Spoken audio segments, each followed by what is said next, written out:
नै बेसरा जोंनि गामिनि महिलाफोरा 67थि बोसोरसालिया जथुमानि जायगा साफा खालामगासिनो बिराद मावथिथार नै रावबानो गैया बेसरा साब्रै साबाजों मावथारनांबाय गामिनि महिलाफोरा प्राय ओंखाराखै नालाय सानै साथामजों बांसिन साफा खालामदों नै बेसरा खस्थ' खालामथारदों नै लावगे मेदामा बिराद खस्थ' खालामदों गाइसमोन नै जाहार मुकुटा स्टिल कालार फोनदों सिलभार कालार स्टिल कालार कमप्लिट जायाखै डेक'रेसना थेंक्सबो होबावनांगौ दङ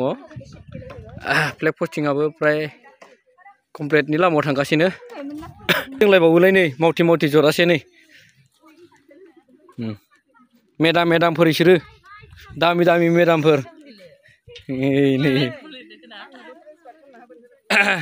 नै बेसोर आबौआबो गोजाननिबाबो फैनानै खस्थ' खालामदों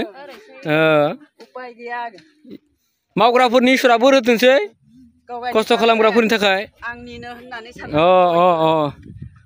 कमप्लिट जायाखैबो लिरनांगौ दङ लिरब्लानो प्राय कमप्लिट जाबाय होनजायोसै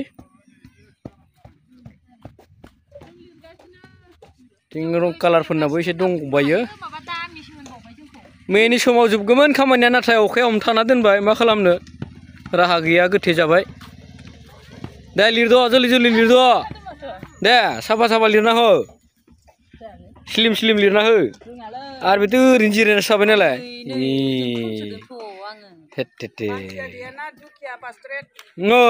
मा होनोमोन आबौआ मानसि गैबाङाना दुखिया पासट्रेट मालायनिया मण्डलियाव 100 घर थायो जोंनिया पासट्रेटआव 80 घर दुखुथिया पासट्रेट होननांसिगोन गोरिबबो जाहैबाय फारसेथिं नाजादों इसोरनि थाखाय इसोरनि महिमानि थाखाय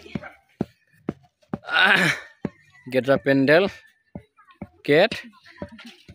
बिथिं जाहैबाय अफिसफोर हाजोखौ साफा नुवासैलै खुवादोनो